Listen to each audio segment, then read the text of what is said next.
It was a chilly Tuesday morning in Manhattan when Sarah Matthews hurried into the city's busy traffic court. The large, intimidating building stood tall against the gray October sky, its stone steps worn from years of worried footsteps. Sarah was running late, as usual, but this time it wasn't because of her hectic rehearsal schedule. The subway had been delayed, making her anxiety even worse. Inside the courtroom, the air felt heavy and stale. The wooden benches were packed with people from all walks of life. Businessmen in expensive suits, construction workers in their work clothes, and everyday citizens like Sarah. She found a spot in the back row, smoothing down her simple blue jeans and adjusting her comfortable black sweater. Her hair was tied back in a neat bun, still styled from the morning's dance rehearsal. The room buzzed with whispered conversations and the shuffle of papers. Sarah watched as a court officer moved back and forth, organizing files and calling out names. The fluorescent lights overhead cast harsh shadows across everyone's faces, making the already tense atmosphere feel even more uncomfortable. Every few minutes, the large wooden doors would creak open, letting in another nervous person or a hurried lawyer. Judge Harold Bennett sat high above everyone else, his black robe making him look like a stern crow perched on his bench. His gray hair was neatly combed, and his wire-rimmed glasses sat low on his nose as he looked down at the stack of cases before him. He hadn't smiled once since the session began at 9 a.m. Now, 3 hours later, his expression had only grown more severe. Sarah noticed how he handled each case. Quick, efficient, and cold. Some people tried to explain their situations, but the judge seemed more interested in moving through his calendar than listening to their stories. He barely looked at anyone's face, his eyes fixed on the papers in front of him or his computer screen. When case number 247 was called, Sarah's heart jumped. She stood up, her legs feeling shaky. As she walked down the aisle between the benches, she could feel everyone's eyes on her. The sound of her sneakers on the old wooden floor seemed too loud in the quiet room. She had dressed casually today, coming straight from rehearsal where she had been practicing for tomorrow night's show. There hadn't been time to change into anything more formal. Case number 247, parking violation on West 44th Street, the court officer announced, his voice echoing in the high-ceilinged room. Judge Bennett didn't even look up. He continued reading the citation in front of him, his free hand tapping impatiently on his desk. "Ms. Matthews," he said, still not making eye contact, "you were parked in a restricted zone for over 2 hours. The sign clearly states no parking between 2 p.m. and 6 p.m. Sarah stepped closer to the podium. "Yes, Your Honor, but I can explain. The fine is $500. Judge Bennett interrupted, finally glancing up but looking past her rather than at her. His tone made it clear he had no interest in her explanation. Sarah felt her face grow hot. She had parked there because she was running late for an important meeting with the show's producers. It was a crucial meeting about extending the show's run, something that would affect not just her but the entire cast and crew. She opened her mouth to try explaining again, but the judge had already looked away, reaching for the next case file. The court officer to her right shifted slightly, giving her an odd look. Sarah noticed his expression change from bored to surprised as he studied her face more carefully. She saw the moment recognition dawned in his eyes, the same look she often got from people who had seen the show or her picture in the theater district. The fine was steep, much higher than usual for a simple parking violation. Sarah stood there for a moment longer, feeling the unfairness of it all. She was used to being judged on her talent, her hard work, her dedication to her craft.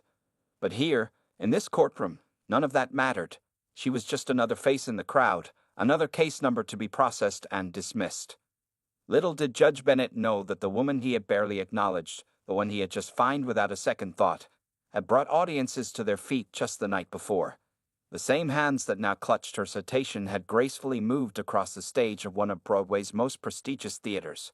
The voice he had so quickly silenced regularly filled a theater with songs that moved people to tears. Sarah's hands trembled slightly as she held the citation paper. The courtroom suddenly felt colder than before, and the morning light streaming through the tall windows seemed harsh and unforgiving. Judge Bennett had already moved on to the next case, but Sarah remained rooted to her spot, trying to process what had just happened. She thought about the events that had led to this moment. That afternoon, 2 weeks ago, had been particularly chaotic. The theater had called an emergency meeting about changes to the show's second act. As the lead actress, Sarah's presence was crucial. She had circled the block 5 times looking for legal parking, watching the minutes tick by on her car's dashboard clock. Finally, desperate and already 10 minutes late, she had parked in the restricted zone, promising herself she would move the car before the 2-hour limit. The meeting had run longer than expected. The creative team had gotten into a heated discussion about changing one of the show's most important scenes. Sarah's character had a pivotal moment in that scene, and she had fought passionately to keep its emotional core intact. By the time they finished, her car had been sitting in the restricted zone for 2 hours and 17 minutes. The ticket was already tucked under her windshield wiper when she returned. Now, in the courtroom, Judge Bennett's voice droned on in the background as he handled other cases. Sarah noticed how differently he treated some people who came before him. A well-dressed businessman who had run a red light got off with a warning. A young white college student with 3 parking tickets had her fines reduced. Yet Sarah's single violation had earned her one of the highest fines she'd heard all morning. The court officer standing nearby shifted uncomfortably. He had been watching the proceedings with increasing unease, his eyes moving between Sarah and the judge. Sarah could tell he wanted to say something, but court protocol kept him silent. The officer, whose name tag read Williams, had clearly recognized her, but remained bound by the formal atmosphere of the courtroom. Other people in the courtroom were starting to notice something was off. An elderly woman in the front row whispered to her companion, pointing discreetly at Sarah. A young man in the middle row was squinting at her, then checking something on his phone, his eyes widening with recognition. Sarah thought about her morning routine before coming to court. She had been up since 5 a.m. for early rehearsals, practicing the show's most demanding dance numbers. Her muscles still ached from the intense workout. She had chosen comfortable clothes over formal wear, not expecting to be judged so harshly for her appearance. Her simple jeans, sweater, and sneakers seemed to have influenced Judge Bennett's perception of her more than the actual facts of her case. The $500 fine wasn't about the money. Sarah's Broadway success meant she could afford it. What bothered her was the principle, the casual dismissal, the way Judge Bennett hadn't even bothered to hear her explanation. She had watched him listen patiently to others' excuses and stories, but her attempt to speak had been cut off almost immediately. The irony wasn't lost on Sarah. Just 12 hours ago, she had stood on stage at the prestigious Imperial Theater, receiving a standing ovation from a packed house. Critics had called her performance mesmerizing and groundbreaking. Yet here, in this courthouse, she was invisible, just another face in a long line of cases to be processed and dismissed. Judge Bennett continued working through his docket, unaware that the woman he had just fined was the same performer his wife had been raving about last week. Sarah had overheard him mentioning to the court clerk earlier about seeing that amazing new Broadway show with his wife. He had no idea that the lead actress he had praised was standing right in his courtroom, receiving such different treatment. As Sarah finally turned to leave, clutching the citation in her hand, she felt a mix of emotions: frustration, disappointment, and a growing determination. The same strength that had helped her overcome countless obstacles in her theater career was now pushing her to stand up against this injustice. She paused at the courtroom door, looking back at Judge Bennett one last time. The court officer, Williams, caught her eye and gave her a subtle, encouraging nod. Something told her this story wasn't over yet. Officer Williams couldn't stay quiet any longer. As Sarah turned to leave the courtroom, the weight of what he had just witnessed became too heavy to bear. He had spent the last few minutes watching the star who had moved his daughter to tears just last weekend being treated like she didn't matter. His daughter had waited at the stage door for an hour after the show just to get Sarah's autograph. And now here was that same kind woman being dismissed without a second thought. "Your Honor," Williams called out, his voice cutting through the courtroom's quiet murmur. His sudden outburst caused Judge Bennett to look up sharply, clearly annoyed at the interruption of his proceedings. The other court officers turned to stare at their colleague, surprised by this break in protocol. "Officer Williams, is there a problem?" Judge Bennett asked, his tone carrying a clear warning about disrupting his courtroom. His glasses sat low on his nose as he peered over them at the court officer who had never before interrupted a session in his 15 years of service. Williams straightened his uniform and cleared his throat. "Yes, Your Honor, there is." He glanced at Sarah, who had stopped at the door, her hand frozen on the handle. "Do you know who this is?" He gestured toward Sarah, who turned back to face the bench. This is Sarah Matthews, Your Honor. She's the lead in Dreams of Tomorrow at the Imperial Theater. The courtroom, which had been filled with the usual whispers and shuffling of papers, fell completely silent. You could have heard a pin drop as every eye turned to look at Sarah. The elderly woman in the front row gasped audibly, finally realizing why the young woman had looked so familiar. Judge Bennett's face went through a series of expressions, first confusion, then disbelief, and finally recognition. His eyes widened as he made the connection. Just last month, his wife had dragged him to see the show, insisting he needed some culture in his life. He had gone reluctantly, but had left the theater deeply moved by the performance, particularly by the lead actress who had brought the audience to tears with her powerful voice and emotional depth. "Miss Matthews," he said, his voice notably softer than before, Are you really the lead in Dreams of Tomorrow?" The stern judge suddenly looked unsure of himself, his earlier confidence replaced by a growing awareness of his mistake. Sarah stood tall, her quiet dignity filling the room. "Yes, Your Honor. I was trying to explain earlier. I was rushing to an emergency production meeting that day. We were making critical decisions about the show's future that would affect the jobs of over 50 cast and crew members." The young man in the middle row who had been checking his phone earlier suddenly stood up. "It is her. Look." He held up his phone, showing those around him the theater's webpage with Sarah's headshot prominently displayed. She just won a Tony Award last month. The whispers in the courtroom grew louder. People began pulling out their phones, searching for information about the Broadway star standing before them. Some were already taking pictures, despite the no photography signs posted on the walls. Judge Bennett's face had turned a deep shade of red. He remembered now he had actually stood and applauded at the end of her performance. His wife had bought the cast album and played it constantly in their car. She had talked for days about the lead actress's incredible performance, about how she brought such humanity and grace to the role. "Miss Matthews," he began again, his voice carrying a note of embarrassment. I had no idea. I saw your performance last month. You were extraordinary." He paused, looking down at the citation he had just issued, the harsh fine he had imposed without a second thought. Officer Williams stood proudly at his post, knowing he had done the right thing by speaking up. He watched as the other people in the courtroom began to recognize the magnitude of what they had just witnessed. How quickly assumptions and biases could cloud judgment, even in a place where justice was supposed to be blind.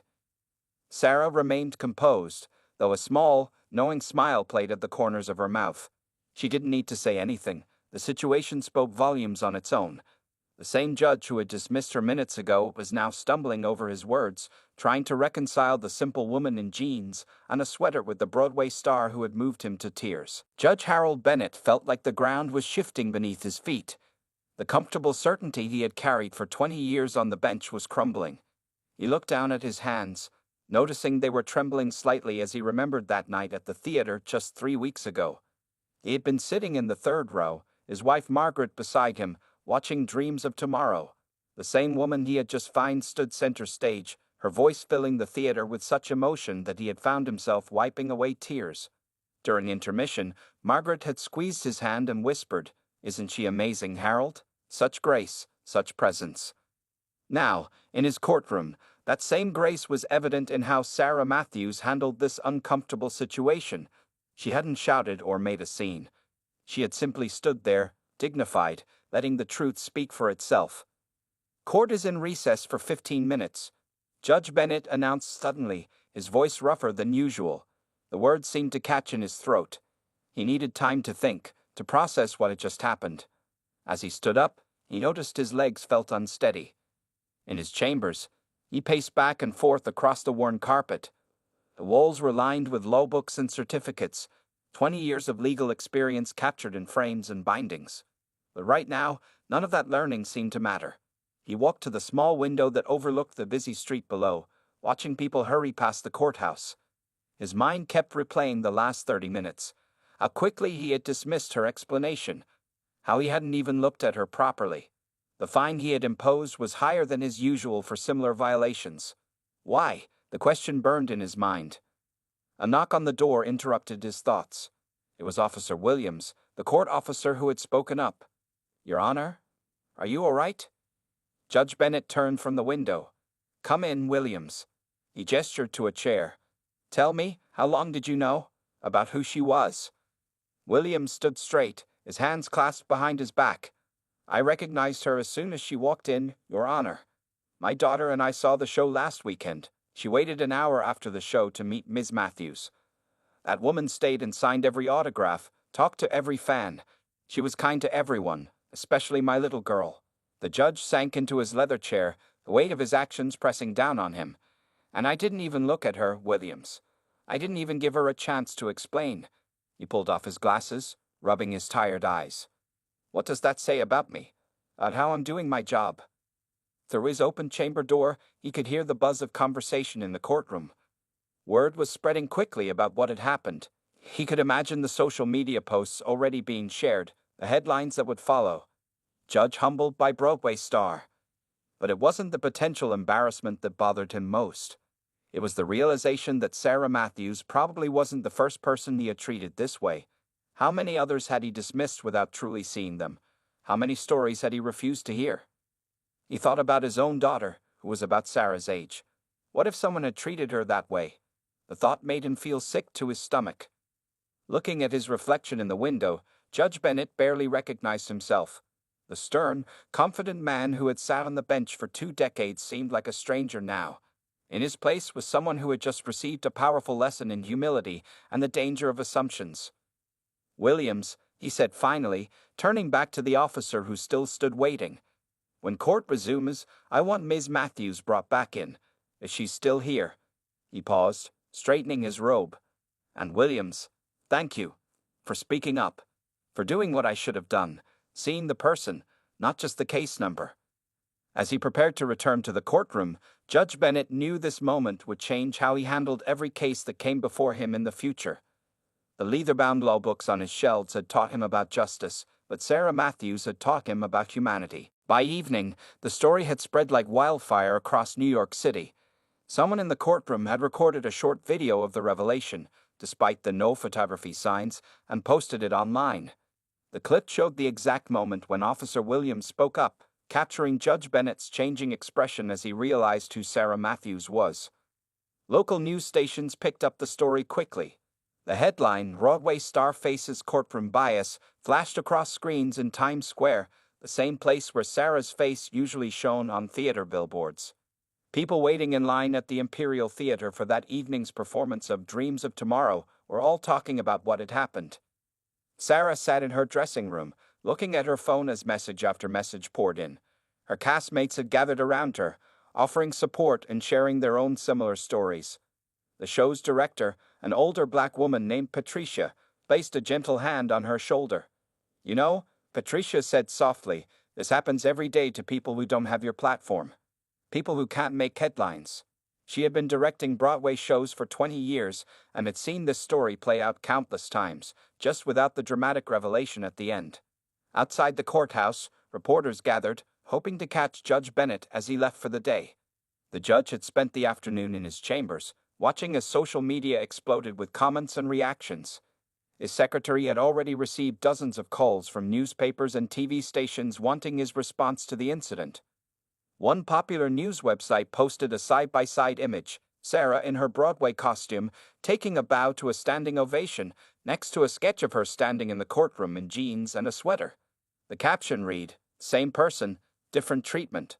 What changed?" The post was shared thousands of times within hours.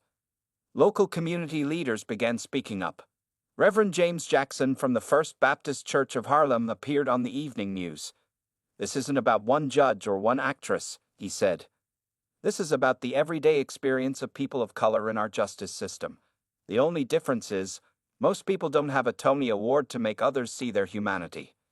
Back at the courthouse, Officer Williams faced mixed reactions from his colleagues. Some praised him for speaking up, while others felt he had broken courtroom protocol. He sat in the break room, reading messages of support from his daughter and wife. "Dad, you did the right thing," his daughter had texted, adding a heart emoji.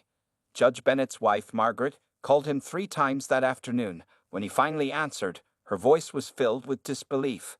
"Harold, I can't believe it. We were just watching her perform last month.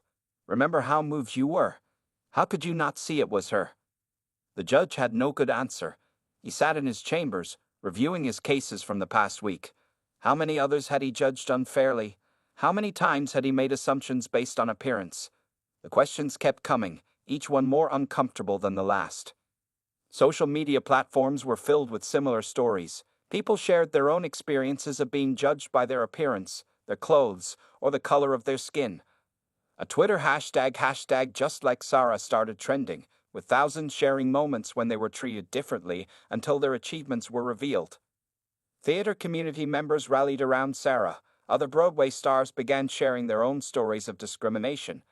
A famous director posted about being mistaken for a stagehand in his own theater. A celebrated choreographer wrote about being followed in high-end stores despite her success. As night fell over New York City, the story continued to grow. News vans remained parked outside both the courthouse and the Imperial Theater. Inside the theater, Sarah prepared for that evening's performance, her hands slightly shaking as she applied her stage makeup. The show would go on, just like it always did. But tonight was different. Tonight, her performance would carry an extra weight. Every person in that audience would know about what had happened in that courtroom. Her story had become more than just another case of bias. It had become a mirror showing society an uncomfortable truth about itself. The morning after the courtroom incident, the Imperial Theater was surrounded by a sea of supporters. People held signs reading "Justice should be colorblind," and "We stand with Sarah." The crowd included Broadway performers, local activists, and regular New Yorkers who felt touched by Sarah's story. Among them was Maria Rodriguez, a young lawyer who had experienced similar treatment in courtrooms despite her credentials. "Every time I walk into court wearing anything casual, security assumes I'm a defendant, not an attorney," she told a reporter from the New York Daily News. "Sarah's story is my story. It's all our stories." Inside the theater, during the morning rehearsal, Sarah's fellow cast members surprised her with a special gesture. They all wore simple jeans and sweaters, just like she had worn to court. Thomas Chen, who played her leading man in the show, spoke for the group. "If they judge one of us, they judge all of us. We're showing that talent and worth don't come with a dress code." Social media continued to explode with support. Famous actors and musicians began sharing their own experiences with prejudice. A well-known rapper posted about being pulled over in his expensive car 6 times in 1 month. An Oscar-winning actress shared how she was once mistaken for a cleaning lady on her own movie set. The Broadway Actors Guild called an emergency meeting to discuss the incident. The large meeting room was packed with performers, directors, and theater staff. Many shared similar stories they had kept quiet for years, afraid of damaging their careers. The Guild decided to start a new program called See the Person, aimed at fighting bias in the entertainment industry and beyond. Sarah's phone wouldn't stop ringing with interview requests. Major talk shows wanted her to share her story, but she chose to speak first with a small local news station, sitting down with reporter David Kim, who had covered Broadway for 15 years. "It's not about me," Sarah explained during the interview, her voice calm and determined. "I'm lucky. I have a platform. People know my name now. But what about the thousands of others who face this every day? The mothers rushing to pick up their kids, the students running late for class, the workers hurrying to their jobs. Who speaks up for them?" The interview struck a chord with viewers. Within hours, people began sharing their own stories on a new website called Voices Like Sarah. A group of tech volunteers had created it overnight, giving people a place to share their experiences with prejudice and discrimination. At the courthouse, other judges started discussions about bias in their courtrooms. Judge Bennett's experience had made them uncomfortable, forcing them to look at their own behavior. A senior judge named Maria Gonzalez organized a special training session about unconscious bias, making it mandatory for all courthouse staff. Outside the justice system, the story continued to grow. Schools began using Sarah's experience as a teaching moment. A high school drama teacher in Brooklyn had her students perform a short play about the incident, showing how quick judgments can affect people's lives. Local businesses joined the conversation too. A coffee shop near the courthouse put up a sign saying, "Everyone deserves to be seen." They started a program where customers could pay forward coffee for others, encouraging people to look past appearances and show kindness to strangers. That evening, as Sarah prepared for another performance, she found a letter slipped under her dressing room door. It was from a young black girl who had seen the news. "Dear Ms. Matthews, It read in careful handwriting, "Thank you for standing up. I want to be on Broadway too, and you showed me that I shouldn't let anyone judge me before they know who I am." The letter brought tears to Sarah's eyes. She pinned it to her mirror, right next to her Tony Award nomination letter. Both pieces of paper told stories of achievement, but now the simple note from the young girl felt just as important as the prestigious award. Throughout the city, conversations were happening in homes, offices, and classrooms. People were talking about their own biases, sharing stories they had never told before. Sarah's experience had opened a door, and through it poured thousands of voices that had been waiting to be heard. Judge Bennett sat in his home office late one evening, staring at the carefully written letter in front of him. He had rewritten it 7 times, trying to find the right words. This wasn't just any letter. It was a public apology to Sarah Matthews, and he wanted every word to be perfect. His wife Margaret stood in the doorway, watching him with concern. "Harold," she said gently, "maybe it's better to say this in person." She had never seen her husband so troubled in their 30 years of marriage. The confident judge who always knew exactly what to say now struggled to find the right words. After a long moment, Judge Bennett nodded. He picked up his phone and, with slightly shaking hands, asked his secretary to arrange a meeting with Sarah Matthews. To his surprise, Sarah agreed to meet him the very next day at a small coffee shop near the theater. The coffee shop was quiet when Judge Bennett arrived, wearing a simple suit instead of his judicial robes. He felt strangely vulnerable without them. Sarah was already there, sitting at a corner table, her hands wrapped around a coffee cup. She looked up as he approached, her face showing neither anger nor judgment. "Miss Matthews," he began, his voice rougher than usual, "thank you for meeting me." He sat down, noticing how the other customers were trying not to stare. Word had spread about the meeting, and a few photographers waited outside.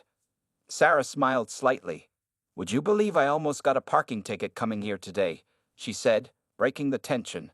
Judge Bennett couldn't help but laugh, and suddenly the air between them felt lighter. "I've been doing a lot of thinking," he said, looking directly at her for the first time. "About that day in court, about all the days before it, about how many times I might have done the same thing to others." He paused, gathering his thoughts. "I was wrong, not just about your case, but about my whole approach to justice." Sarah listened quietly as he continued. Judge Bennett told her about his plans to start a new training program at the courthouse. He had already spoken to the chief judge about requiring all court staff to undergo regular bias training, but he wanted to do more. "I'd like to start a community dialogue program," he explained, his voice growing stronger with enthusiasm. "Regular meetings between judges and community members. Not in the courtroom, but in neighborhoods, churches, community centers. Places where people feel comfortable sharing their stories." To his surprise, Sarah leaned forward, interested. "That could make a real difference," she said. "But it needs to be more than just talking. There needs to be real change." Judge Bennett nodded earnestly. "I've already started. This week, I've changed how I handle every case. I make sure to look each person in the eye, to really listen to their story. I've adjusted fines based on people's ability to pay. It's not perfect yet, but it's a start." He told her about a young man who had appeared in his court the day before, charged with a minor offense. Instead of just imposing a fine, he had taken the time to understand the man's situation. It turned out the man was working 2 jobs to support his sick mother. Judge Bennett had connected him with social services instead of adding to his financial burden. Sarah smiled, a real smile this time. "That's the kind of change we need," she said. "Not just in the justice system, but everywhere. People need to feel seen and heard." They talked for over an hour, their coffee growing cold. They discussed plans for a new program that would bring theater arts to disadvantaged youth, combining Sarah's artistic background with Judge Bennett's connections in the legal community. As their meeting ended, Judge Bennett had one more surprise. He handed Sarah an envelope. Inside was an official court document dismissing her parking ticket and refunding her fine. But more importantly, there was a personal note apologizing for his behavior and thanking her for teaching him such a valuable lesson. "This isn't just about a parking ticket anymore, is it?" Sarah said, looking at the papers. Judge Bennett shook his head. "No, Ms. Matthews. It's about making sure that justice really is blind. Blind to privilege, blind to status, blind to everything except the truth of each person's story." As they stood to leave, Several people in the coffee shop broke into spontaneous applause. Someone had recorded part of their conversation, and within hours, this new chapter of the story would spread across social media, showing that real change was possible when people were willing to learn and grow. 1 year after the courtroom incident, Sarah Matthews stood on a different stage. This time, she wasn't performing in a Broadway show, but speaking to a packed auditorium at the New York City Judicial Conference. The audience was filled with judges, lawyers, and court officers from across the state. "Change doesn't happen in one dramatic moment," Sarah said, her voice carrying to every corner of the room.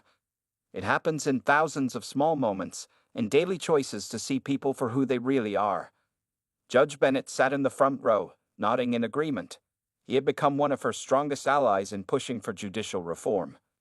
The See the Person program, which they had created together, was now being used in courthouses across 5 states. The program paired judges with community members for regular meetings and discussions. More importantly, it required judges to spend time in different neighborhoods, understanding the daily lives of the people they served. Officer Williams, who had first spoken up in the courtroom, had been promoted to lead courthouse diversity training. His daughter, now a theater student herself, often helped with role-playing exercises that taught court staff about unconscious bias. The exercises used real situations, including Sarah's story, to show how quick judgments could affect people's lives. At the Imperial Theater, things had changed too. Sarah's show had added a new scene about justice and judgment, inspired by her courthouse experience. Every night, audiences watched as her character faced prejudice and overcame it through dignity and strength. The scene always received standing ovations. But the biggest changes were happening in everyday moments, like when a young black lawyer walked into court wearing casual clothes and the judge asked about her case instead of assuming she was a defendant, or when a Spanish-speaking mother was given time to explain her situation through an interpreter rather than being rushed through the system. Sarah's inbox still received daily messages from people sharing their stories. A teenage boy wrote about how his school principal had stopped assuming he was a troublemaker just because of his appearance. A woman told how her local bank manager had apologized for previously treating her differently when she wore her work uniform. Judge Bennett had kept his promise to change. His courtroom now had signs in multiple languages welcoming people to share their full stories. He had adjusted his court schedule to allow more time for each case, ensuring everyone felt heard. Other judges had started following his example, creating what they called dignity-first courtrooms. The Broadway community had embraced the movement too. Theaters started offering special performances for community groups, bringing in people who had never seen a show before. Sarah often stayed after these performances, talking with audience members about their dreams and challenges. One evening, as Sarah prepared for her show, she found a familiar face waiting at her dressing room door. It was the young girl who had written her that first letter a year ago. Now she was part of a youth theater program that Sarah and Judge Bennett had started, bringing arts education to underserved communities. "Ms. Matthews," the girl said excitedly, "I got the lead in my school play." She was wearing a See the Person t-shirt, part of a line that raised money for legal aid services.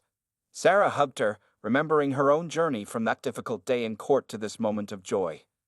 Later that night, after her performance, Sarah sat in her dressing room looking at a new photo on her wall. It showed her and Judge Bennett at the opening of the first community justice center they had created together. In the picture, they were surrounded by young people from their theater program, all wearing judicial robes and holding scripts. The caption under the photo read, "Justice sees all." It was a simple message, but it had changed countless lives, including her own. Sarah touched the photo gently, thinking about all the stories yet to be heard, all the changes yet to come. Outside her window, the lights of Broadway shone brightly, but now they shone on a city that was slowly learning to look past appearances, to see people for who they really were. The story that began with a parking ticket had become something much bigger, a reminder that every person deserves to be seen, heard, and treated with dignity.